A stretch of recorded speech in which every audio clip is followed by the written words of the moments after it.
वाली हैं और ये देखिए पहुंच गई हैं आसन पर, पहुंच गई हैं चेयर पर। राष्ट्रगान की शुरुआत।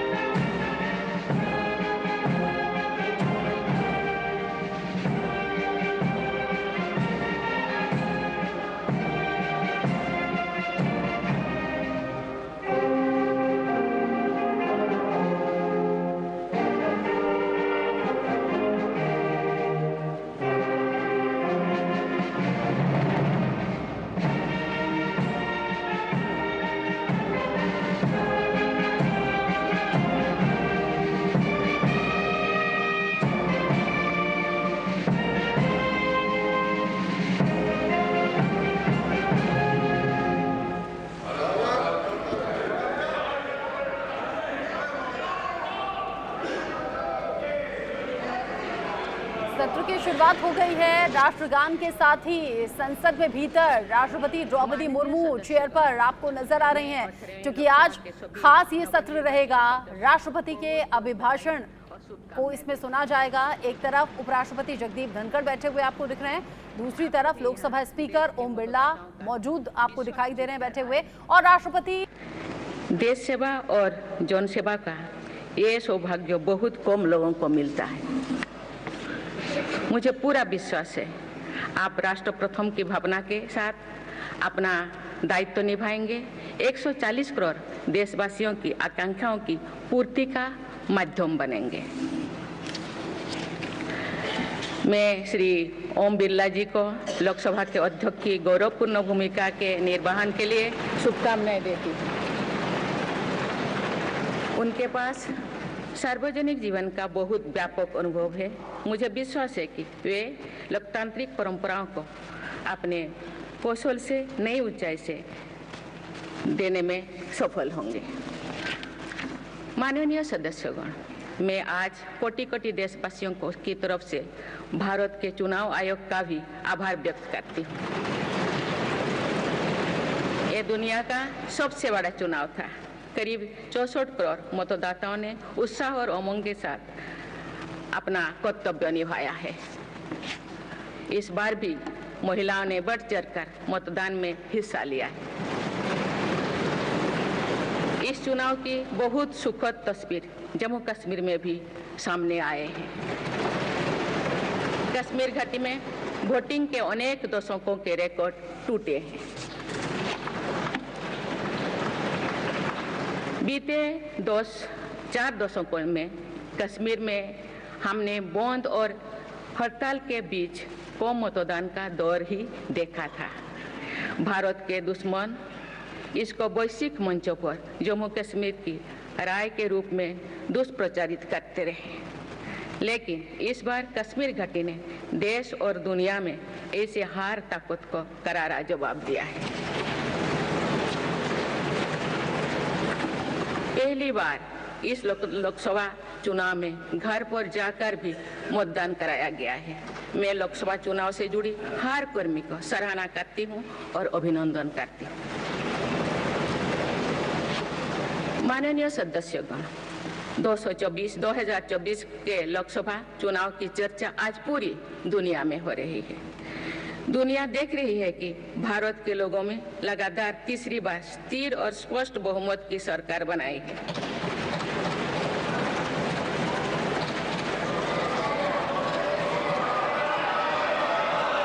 छह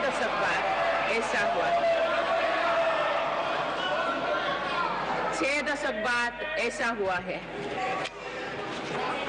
ऐसा समय में जो भारत के लोगों की आकांक्षाएं सर्वोच्च स्तर पर है, लोगों ने मेरी सरकार पर लगातार तीसरी बार भरोसा जताया।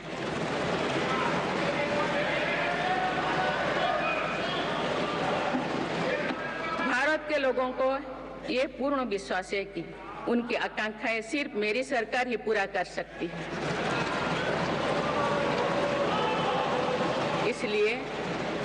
इसलिए 2024 का ये चुनाव नीति, नियत, निष्ठा और निर्णयों पर विश्वास का चुनाव रहा है।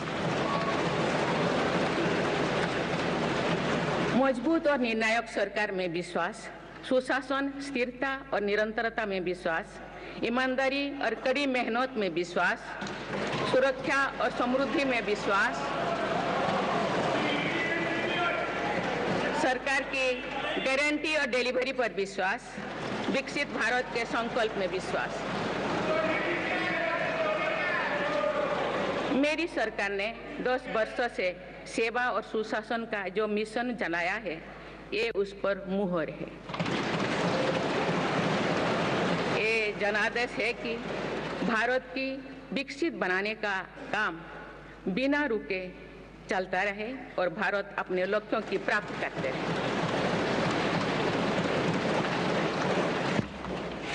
माननीय सदस्यगण, 18वीं लोकसभा कई मायनों में एक ऐतिहासिक लोकसभा है। ये लोकसभा अमृतकाल के शुरुआती वर्षों में गठित हुई है। ये लोकसभा देश के संविधान को अपनाने के 75वें वर्षों की भी साक्षी बनेगी।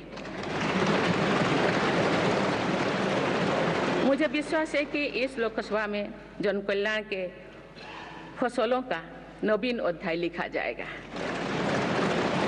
आगामी सत्र में मेरी सरकार अपने इस कार्यकाल का पहला बजट पेश करने जा रही है। ये बजट सरकार की दूरगामी नीतियों और फ्यूचरिस्टिक विजन का एक प्रभावी दस्तावेज होगा। इस बजट में बड़े आर्थिक और सामाजिक निर्णयों के साथ ही अनेक ऐतिहासिक कदम भी देखने को मिलेंगे। भारत के तेज विकास की जन आकांक्षाओं का पूरा करने के लिए रिफॉर्म्स की गति अब और तेज की जाएगी। मेरी सरकार का मत है कि दुनिया भर में निवेशकों को आकर्षित करने के लिए राज्यों में स्वस्थ स्पर्धा हो। यही कॉम्पिटिटिव कोऑपरेटिव फेडरलिज्म की सच्ची स्पिरिट है। राज्यों के विकास से देश का विकास, इसी भावना के साथ हम आगे बढ़ते रहेंगे। माननीय सदस्यगण, रिफॉर्म, परफॉर्म और ट्रांसफॉर्म के संकल्प ने आज भारत को दुनिया की सबसे तेजी से बढ़ने वाली अर्थव्यवस्था बना दिया है। 10 साल में भारत 11वें नंबर की अर्थव्यवस्था से ऊपर उठकर 5वें नंबर पर पहुंचा है। साल 2021 से लेकर साल 2024 के बीच भारत में औसतन 8% की रफ्तार से विकास किया है और ये ग्रोथ सामान्य समय में नहीं हुई है। बीती वर्षों में हमने 100 साल की सबसे बड़ी आपात देखी। वैश्विक महामारी के कालखंड और विश्व के अलग अलग कोने में चल रही संघर्षों के बावजूद भारत ने ये विकास दर हासिल की है। ये बीते 10 साल के रिफॉर्म्स और राष्ट्रहित में के लिए किए गए फैसला के कारण संभव है। आज भारत अकेले ही दुनिया की ग्रोथ में 15% का योगदान दे रही है। अब मेरी सरकार भारत को विश्व की 3रे नंबर की इकोनॉमी बनाने में जुटी हुई है। इस लक्ष्य की प्राप्ति विकसित भारत की नींव को भी मजबूत करने में काम करेगी।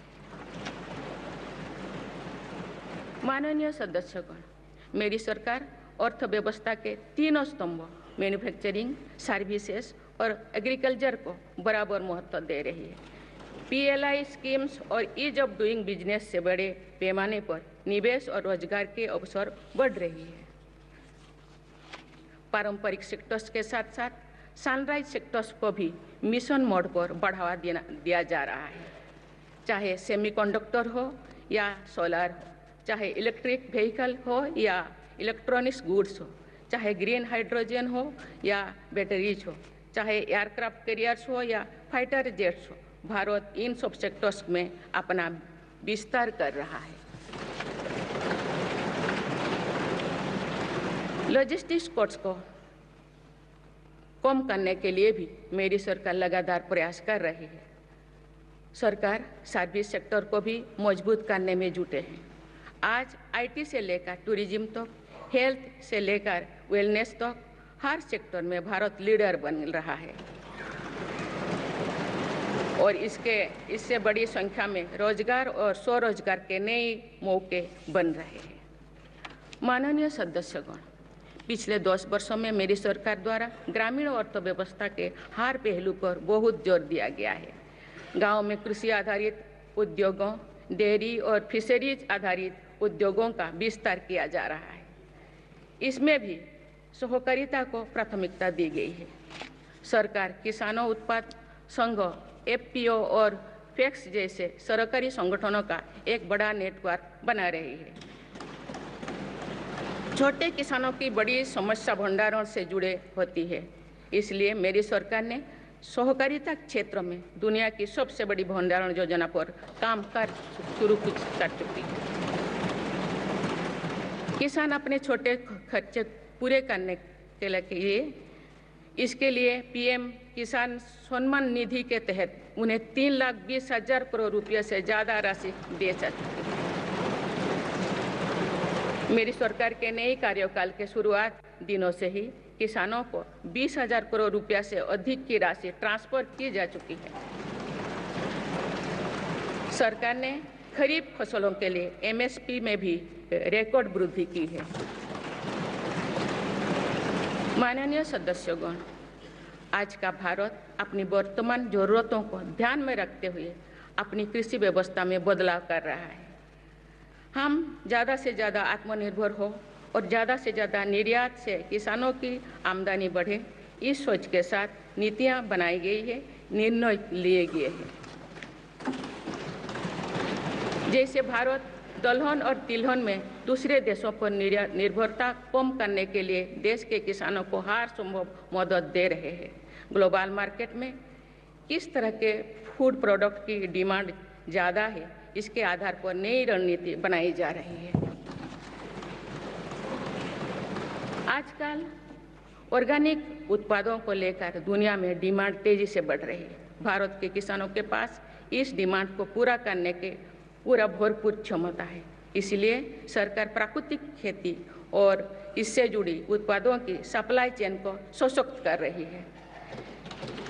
ऐसे प्रयासों से किसानों का खेती पर होने वाला खर्च भी कम होगा और उनकी आय भी और बढ़ेगी। माननीय सदस्यगण, आज का भारत दुनिया की चुनौतियां बढ़ाने के लिए नहीं बल्कि दुनिया को समाधान देने के लिए माना जाता है। विश्व बंधु के तौर पर भारत ने अनेक वैश्विक समस्याओं के समाधान को लेकर पहल की है। जलवायु परिवर्तन से लेकर खाद्य सुरक्षा तक, पोषण से लेकर सस्टेनेबल एग्रीकल्चर तक हम अनेक समाधान दे रहे हैं। हमारे मोटे अनाज श्रीअन्न की पहुंच सुपर फूड के तौर पर दुनिया के कोने कोने में हो, इसके लिए भी अभियान चल रहा है। भारत की पहल पर पूरी दुनिया ने वर्ष 2023 में इंटरनेशनल मिलेट्स ईयर मनाया है। आपने देखा है, हाल ही में पूरी दुनिया ने अंतर्राष्ट्रीय योग दिवस भी मनाया है। भारत की इस महान परंपरा की प्रतिष्ठा विश्व में लगातार बढ़ रही है। योग और आयुष को बढ़ावा देकर भारत एक स्वस्थ विश्व के निर्माण में मदद कर रही है। मेरी सरकार ने रिन्यूएबल एनर्जी की क्षमता भी कई गुना बढ़ाई है। हम जलवायु से जुड़े लक्ष्यों को निर्धारित समय से पहले प्राप्त करने की दिशा दिखा रहा है। नेट जीरो के लिए आज भारत के प्रयास कई दूसरे देशों को प्रेरित कर रहे हैं। इंटरनेशनल सोलर अलायंस जैसे पहल पर आज रिकॉर्ड संख्या में दुनिया के देश हमारे साथ जुड़े हैं। माननीय सदस्यगण, आने वाला समय ग्रीन एरा यानी हरित युग का है। मेरी सरकार इसके लिए भी हर जरूरी कदम उठा रही है। हम हरित उद्योगों पर निवेश बढ़ा रहे हैं, जिससे ग्रीन जॉब्स भी बढ़े हैं। ग्रीन एनर्जी हो या फिर ग्रीन मोबिलिटी, हर मोर्चे पर हम बड़े लक्ष्यों के साथ काम कर रहे हैं। मेरी सरकार अपने शहरों को दुनिया के बेहतरीन लिविंग स्पेस बनाने के लिए भी प्रतिबद्ध है। प्रदूषण से मुक्त, साफ सुथरे और सुविधा युक्त शहरों में रहना भारत के नागरिकों का हक है। विशेष रूप से छोटी शहरें और कस्बे में बीते 10 वर्षों से अभूतपूर्व निवेश किया गया है। भारत में आज दुनिया का तीसरे सबसे बड़ा डोमेस्टिक एविएशन मार्केट है।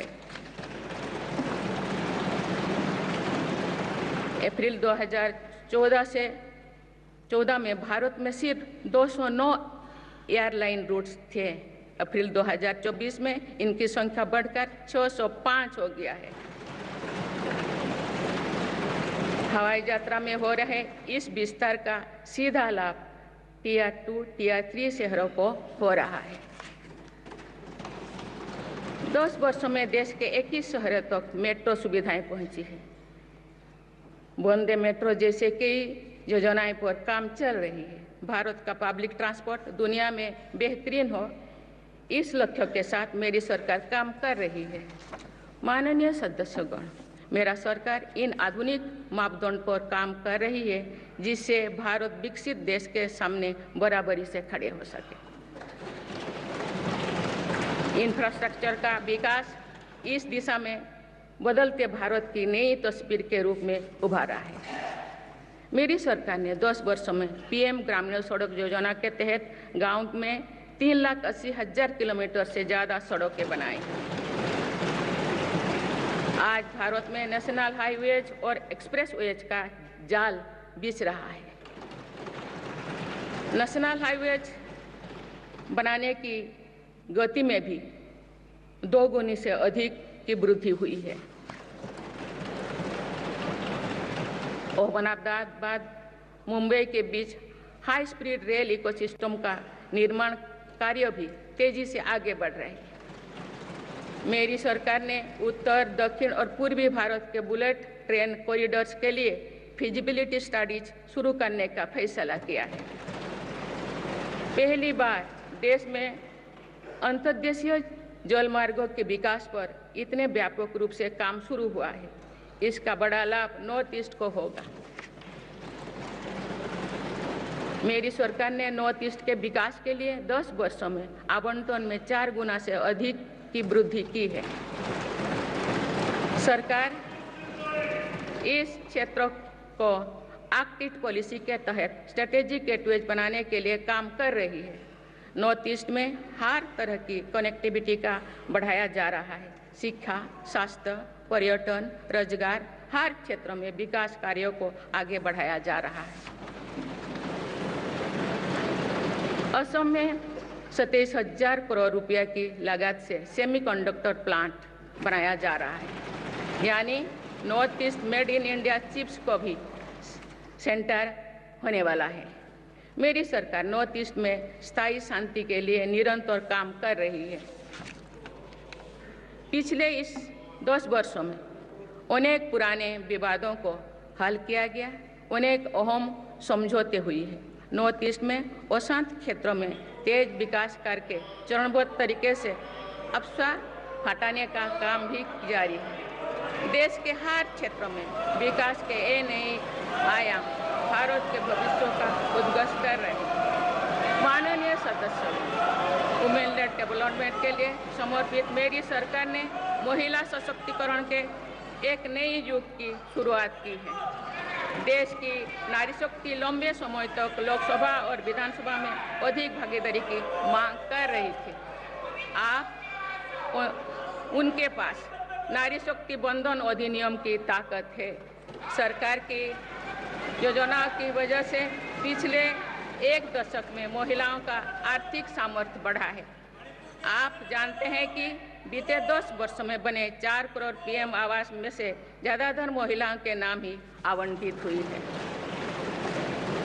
आप तीसरी कार्यकाल के शुरुआत में ही सरकार ने 3 करोड़ नए घर बनाने की स्वीकृति दे दी है। इनमें से भी अधिकतर घर महिलाओं के नाम पर ही आवंटित होंगे। बीते 10 वर्षों में 10 करोड़ महिलाएं सेल्फ हेल्प ग्रुप्स से जुड़े हैं। मेरी सरकार ने 3 करोड़ महिलाओं को लखपति दीदी बनाने के लिए व्यापक अभियान चलाए हैं। इसके लिए सेल्फ हेल्प ग्रुप्स को आर्थिक मदद भी बढ़ाई जा रही है। सरकार का प्रयास है कि महिलाओं का कौशल बढ़े, कमाई के साधन बढ़े और उनका सम्मान भी बढ़े। नमो ड्रोन दीदी योजना इस लक्ष्य की पूर्ति में सहायक बन रही है। इस योजना के तहत हजारों सेल्फ हेल्प ग्रुप्स की महिलाओं को ड्रोन दिए जा रहे हैं। ड्रोन पायलट बनने की ट्रेनिंग भी दी जा रही है। मेरी सरकार ने हाल ही में कृषि खेती सखी कार्यक्रम भी शुरू किया है। इसके तहत अभी तक सेल्फ हेल्प ग्रुप्स की 30,000 महिलाओं को कृषि सखी के रूप में प्रमाण पत्र दिए गए हैं। कृषि सखियों को आधुनिक खेती की तकनीक में प्रशिक्षण किया जा रहा है ताकि वे कृषि को और आधुनिक बनाने में किसानों की मदद कर सकें।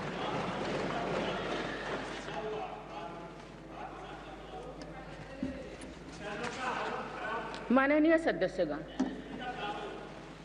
मेरी सरकार का ये भी प्रयास है कि महिलाएं अधिक से अधिक बचत 70% खरीद भारतीय उद्योगों से ही की गई है। हमारी सेनाओं ने 500 से अधिक सैन्य साजो सामान को विदेशों में नहीं मंगाना तय किया है।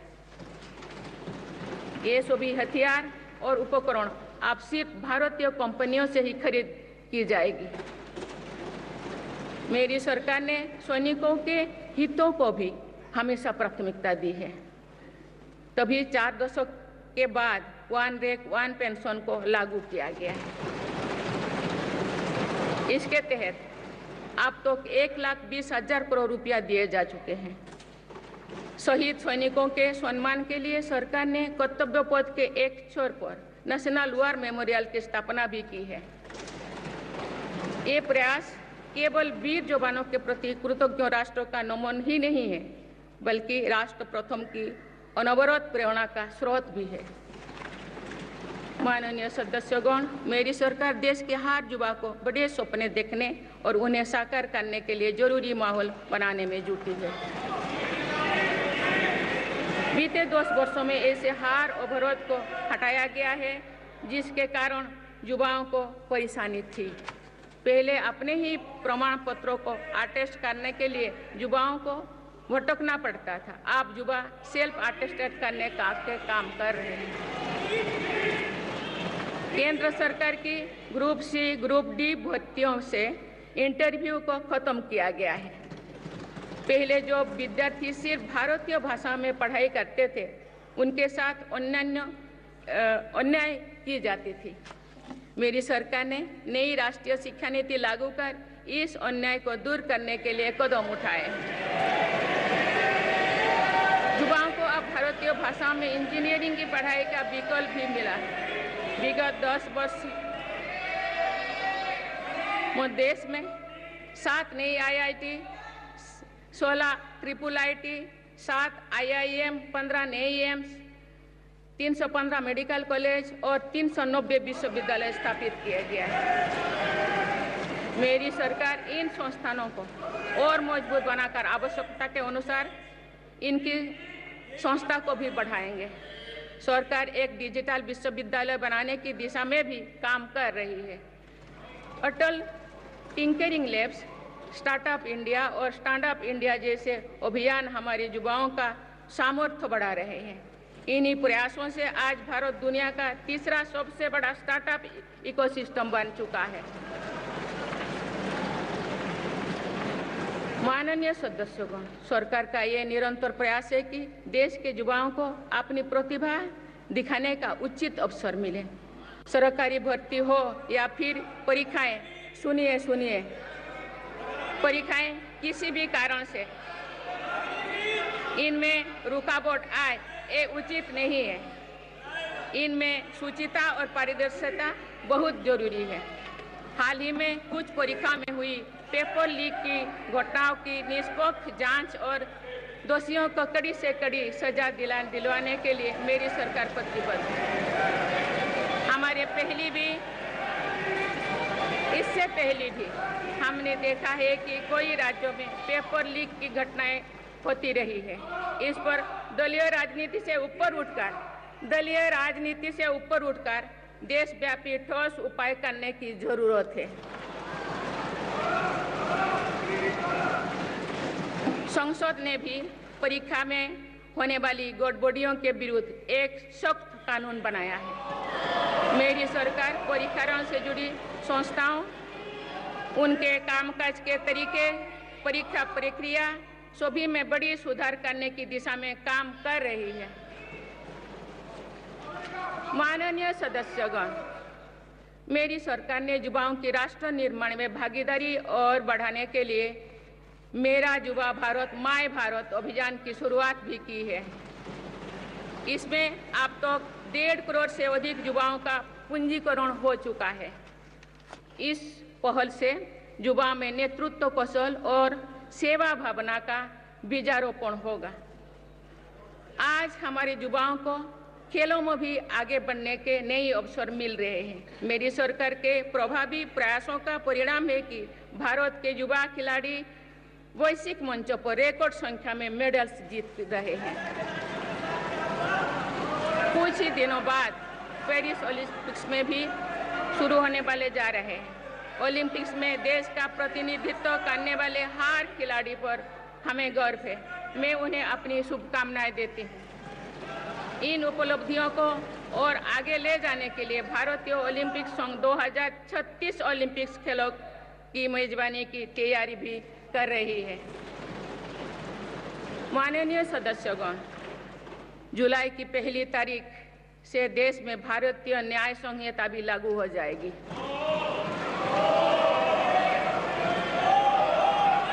अंग्रेजी राज में गुलामों को दौड़ देने की मानसिकता थी।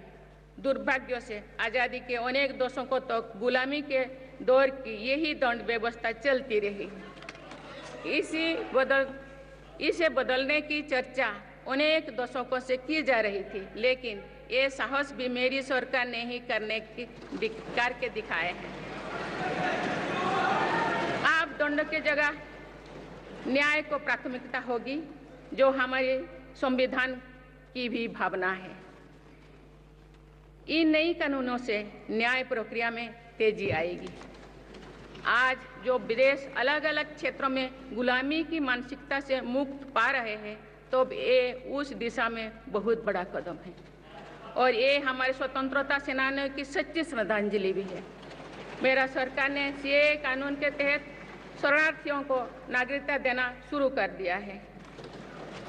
इससे बंटवारे से पीड़ित अनेक परिवारों के लिए सम्मान का जीवन जीना तय हुआ है। जिन परिवारों को सीएए के तहत नागरिकता मिली है, मैं उनके बेहतर भविष्य की कामना करती हूँ।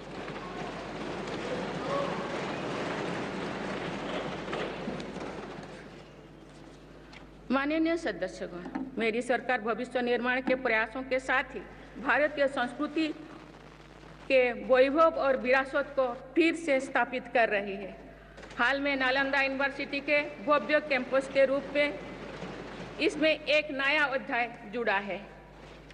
नालंदा सिर्फ एक यूनिवर्सिटी मात्र नहीं थी, बल्कि ये वैश्विक ज्ञान केंद्र के रूप में भारत के गौरवशाली अतीत का प्रमाण थी। मुझे विश्वास है कि नई नालंदा यूनिवर्सिटी भारत को ग्लोबल नॉलेज हब बनाने में सहायक सिद्ध होगी।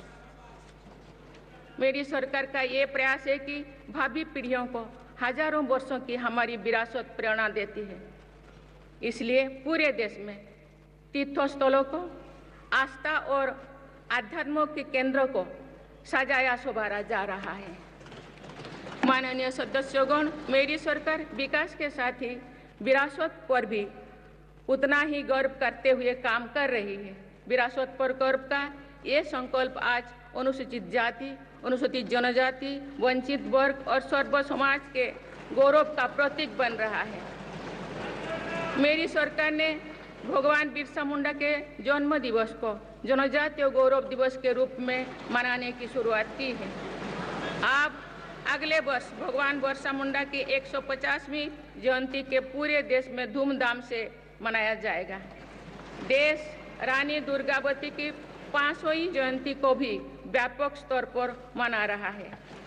पिछले महीने ही देश ने रानी अहिल्याबाई होलकर की 300वीं जयंती का साल भर चलने वाला महोत्सव भी शुरू किया गया है। इससे पहले सरकार गुरु नानक देव जी का 550वां और गुरु गोविंद सिंह जी का 350वां प्रकाश पर्व भी धूमधाम से मना चुके हैं। एक भारत श्रेष्ठ भारत के भाव से काशी तमिल संगमम, सौराष्ट्र तमिल संगमम जैसे उत्सवों की परिपाटी भी मेरी ही सरकार ने शुरू की है। इन आयोजनों से हमारी नई पीढ़ियों को राष्ट्र निर्माण की प्रेरणा मिलती है और राष्ट्र पर गौरव का भाव और मजबूत होता है। माननीय सदस्यगण, हमारी सफलताएं हमारी साझी धरोहर है, इसीलिए उन्हें अपनाने में संकोच नहीं, स्वाभिमान होना चाहिए। आज अनेक सेक्टर्स में भारत बहुत अच्छा प्रदर्शन कर रहा है।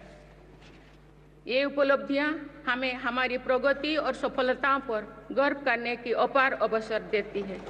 जो भारत डिजिटल पेमेंट्स के मामले में दुनिया में अच्छा प्रदर्शन करता है तो हमें गर्व होना चाहिए।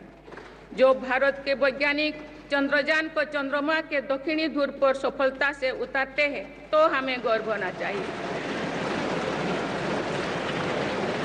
जो भारत दुनिया की सबसे तेज बढ़ती इकोनॉमी बनता है तो हमें गर्व होना चाहिए। जो भारत इतना बड़ा चुनाव अभियान बिना बड़ी हिंसा और अराजकता से पूरा कराए तो भी हमें गर्व होना चाहिए। आज पूरा विश्व हमें मदर ऑफ डेमोक्रेसी के रूप में सम्मान देता है। भारत के लोगों ने हमेशा लोकतंत्र के प्रति अपना पूर्ण विश्वास प्रकट किया है। चुनाव से जुड़ी संस्थाओं पर पूरा भरोसा जताया है। स्वस्थ लोकतंत्र को बनाए रखने के लिए हमें इस विश्वास को सुसह्य कर रखना है, इसकी रक्षा भी करना है। हमें याद रखना होगा, लोकतांत्रिक संस्थाओं और चुनावी प्रक्रिया पर लोगों के विश्वास को चोट पहुंचाना उसी डाल को काटना जैसे जिस पर हम सब बैठे हैं। हमारे लोकतंत्रों की विश्वसनीयता को ठेस पहुंचाने की हर कोशिश की सामूहिक आलोचना होना चाहिए। हम सभी को वो दौर याद है जो बैलेट पेपर छीन लिया जाता था, लूट लिया जाता था। मतदान प्रक्रिया को सुरक्षित बनाने के लिए ईवीएम को अपनाने का फैसला किया गया था। पिछले कई दशकों में ईवीएम में सुप्रीम कोर्ट से लेकर जनता की अदालत तो हर कसौटी को पार किया है। माननीय सदस्यगण, मैं आप सभी सदस्यों से अपनी कुछ और चिंताएं भी साझा करना चाहती हूँ। मैं चाहूँगी कि आप सभी इन विषयों पर चिंतन मनन करके इन विषयों पर ठोस और सकारात्मक परिणाम देश को दें। आज की संचार क्रांति के युग है। में विघटनकारी ताकतें लोकतंत्र को कमजोर करने और समाज में दरार डालने की साजिश रच रहे हैं। ये ताकतें देश के भीतर भी है और देश के बाहर भी संचालित हो रहे हैं। इसके द्वारा अफवाह फैलाने का, जनता को भ्रम में डालने का, मिस इन्फॉर्मेशन का सहारा लिया जा रहा है। इस स्थिति को ऐसे ही बेरोक टोक नहीं चलने दिया जा सकता है।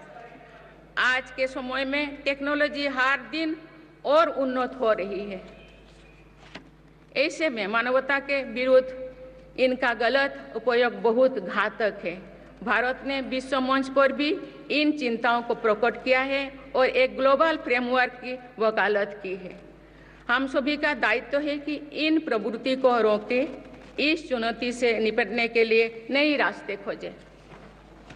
माननीय सदस्यगण, 21वीं सदी के इस तीसरे दशक में आज ग्लोबल ऑर्डर एक नया शक्ल ले रहा है। मेरी सरकार के प्रयासों से आज भारत विश्व बंधु के रूप में दुनिया को नया भरोसा दे रही है। मानव केंद्रित अप्रोच रखने की वजह से भारत आज किसी भी संकट के समय फास्ट रेस्पॉन्डर और ग्लोबल साउथ की बुलंद आवाज बना है। कोरोना का महासंकट हो, भूकंप जैसी कोई त्रासदी हो या फिर युद्धों की स्थितियां, भारत भावना मानवता को बचाने में आगे रहा है। भारत को देखने का विश्व का नजरिया कैसे बदला है, ये इटाली में हुई G7 समिट में भी हम सभी ने अनुभव किया है। भारत ने अपनी G20 उद्योगिता के दौरान भी विश्व को अनेक मुद्दों पर एकजुट किया है। भारत की उद्योगिता के दौरान ही अफ्रीकन यूनियन को G20 का स्थायी सदस्य बनाया गया है। इससे अफ्रीका महाद्वीप के साथ साथ पूरे ग्लोबल साउथ का भरोसा मजबूत हुआ है। नेबरहुड फर्स्ट पॉलिसी में चलते हुए भारत ने पड़ोसी देशों के साथ अपने रिश्तों को मजबूत किया है। 7 पड़ोसी देशों के नेताओं का 9 जून को केंद्रीय मंत्रिपरिषद के शपथ ग्रहण समारोह में भाग लेना मेरी सरकार की इस प्राथमिकता दर्शाते हैं। भारत सबका साथ सबका विकास की भावना के साथ इंडो पैसिफिक क्षेत्रों के देश के साथ भी सहयोग बढ़ा रही है। पूर्वी एशिया हो या फिर मिडिल ईस्ट और यूरोप, मेरी सरकार कनेक्टिविटी पर बहुल बल दे रही है। भारत के विजन ने ही India Middle East Europe economic corridor को आकार देना शुरू किया है। ये कॉरिडोर 21वीं सदी के सबसे बड़ी गेम चेंजर में एक सिद्ध होगा।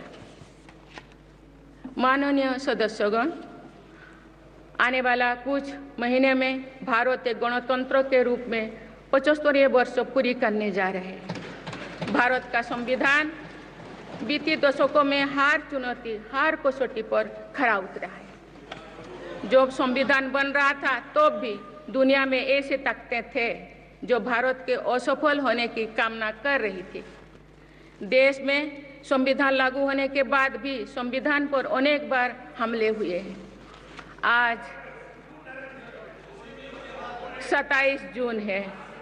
25 जून 1975 को लागू हुआ आपातकाल संविधान पर सीधे हमले का सबसे बड़ा और काला अध्याय था।